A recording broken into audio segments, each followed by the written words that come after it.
আজকের ভিডিওটিতে 2025 সালের মাধ্যমিক এবিটি এর টেস্ট পেপারের পেজ নাম্বার 300 জিওগ্রাফির অবজেক্টিভস কোশ্চেন সলভ করব। সমস্ত উত্তরের পিডিএফ আমার টেলিগ্রাম ও হোয়াটসঅ্যাপ চ্যানেলে তোমরা পেয়ে যাবে।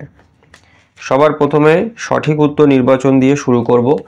প্রথম প্রশ্নে বলা হয়েছে আরোহণ প্রক্রিয়ার সঙ্গে যুক্ত নয় এমন ভূমিরূপ হলো। এর উত্তর হচ্ছে গিরিখাত ও সার্ক। তারপরের প্রশ্ন হচ্ছে নর্মদা ও তাপ্তি নদীর মাঝে অবস্থিত জলবিভাজিকাটি হলো। এর উত্তর হচ্ছে সাতপুরা পর্বত। তারপরের প্রশ্ন যে সীমারেখার নিচে তুষার গলে জল হয় তাকে বলে। তো এর উত্তর হচ্ছে হিমরেখা। এরপরের প্রশ্ন পশ্চিমা বায়ু হলো একটি নিয়ত বায়ু।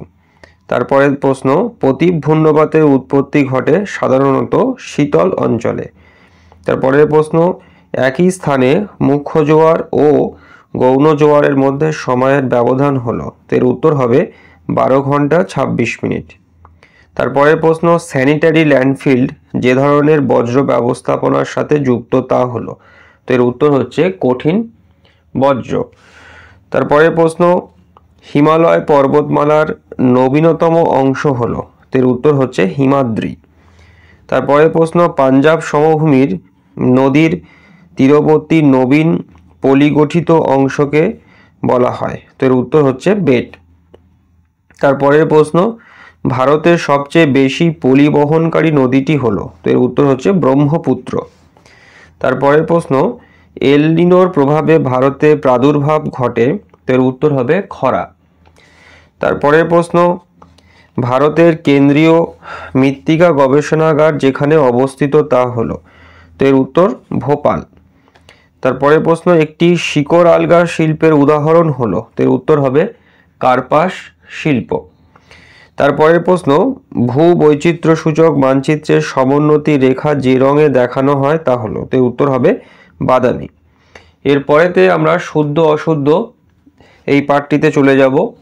তো প্রথম প্রশ্নে বলা হয়েছে জলপ্রপাতের পাদদেশে মন্থকূপ সৃষ্টি হয়। তো এটা অশুদ্ধ হবে। তারপরের প্রশ্ন হিমবাহ উপত্যকা বা হিমদ্রোণী ইউ আকৃতির হয়। তো এটার উত্তর শুদ্ধ হবে। তারপরেতে ট্রপোস্ফিয়ারে ওজোন গ্যাসের সর্বাধিক সঞ্চয় লক্ষ্য করা যায়। তো এটা অশুদ্ধ হবে। তারপরের প্রশ্ন পাঞ্জাব সমভূমি পঞ্চনদ দ্বারা গঠিত। তো এটা শুদ্ধ হবে। তারপরের প্রশ্ন হচ্ছে তেজস্ক্রিয় বর্জ্য হলো জৈব বিশ্লেষ্য বর্জ্য। তো এটা অশুদ্ধ হবে। তারপরে পর্জল মাটি পার্বত্য অঞ্চলে দেখা যায়। তো এটা এটা শুদ্ধ হবে। তারপরের প্রশ্ন বিমানচিত্র এক প্রকার দূর সংবেদন প্রক্রিয়া। তো এটা শুদ্ধ হবে।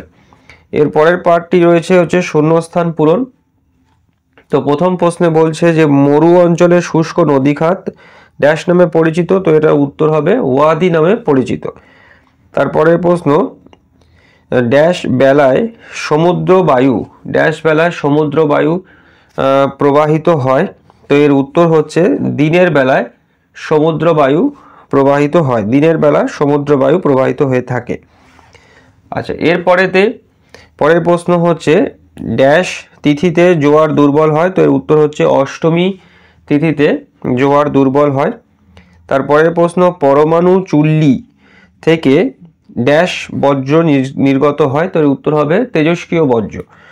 তারপরে ভারতের বৃহত্তম ম্যানগ্রোভ অরণ্য হলো। তো এর উত্তর হচ্ছে সুন্দরবন। তারপরের প্রশ্ন চা শিল্প হলো একটি কৃষিজ সম্পদ ভিত্তিক শিল্প। তারপরের প্রশ্ন হচ্ছে ড্যাশ দেশের মহাকাশ গবেষণা সংস্থা নাসা।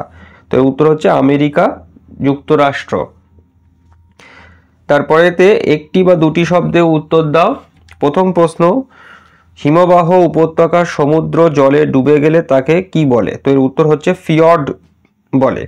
তারপরের প্রশ্ন ইনসেলবার্গ ভূমিরূপ বিবর্তনের কোন পর্যায়ে নির্দেশ করে। তো এর উত্তর হবে বার্ধক্য পর্যায়।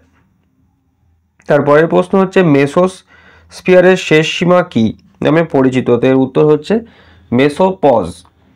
তারপরের প্রশ্ন একটি প্রধান গ্রিনহাউস গ্যাসের নাম লেখো। এর উত্তর হবে CO2 অর্থাৎ কার্বন ডাই অক্সাইড। তারপরেতে পৃথিবীর বৃহত্তম মগ্ন চড়া কোনটি? তো এর উত্তর হচ্ছে গ্র্যান্ড ব্যাংক। তারপরের প্রশ্ন, ভারতে উচ্চতম মালভূমির নাম লেখো। তো এর উত্তর হচ্ছে লাদাখ। তারপরের প্রশ্ন, ভারতের কোন অরণ্যে সিংহ পাওয়া যায়? তো এর উত্তর হচ্ছে গির অরণ্যে। তারপরে ভারতের ইসরোর সদর দপ্তর কোথায় অবস্থিত? তো এর উত্তর হচ্ছে বেঙ্গালুরু। এরপরেতে স্তম্ভ মেলানো ডান দিক বাঁ দিক। তো প্রথম প্রশ্ন হচ্ছে আরোহণ ও অবরোহণ এর সঙ্গে হবে হচ্ছে পর্যায়ন। তারপর বিজ্ঞান নগরীর সঙ্গে হবে বেঙ্গালুরু। তারপরের প্রশ্ন হচ্ছে ইস্পাত শিল্পের সঙ্গে হবে হচ্ছে ভিলাই। আর ধান গবেষণাগার এর সঙ্গে হবে হচ্ছে কটক। তো আজকের ভিডিওটি আমি এখানেতেই শেষ করলাম। সমস্ত উত্তরের পিডিএফ আমার টেলিগ্রাম ও হোয়াটসঅ্যাপ চ্যানেলে তোমরা পেয়ে যাবে। সবাই ভালো থেকো। Thank you.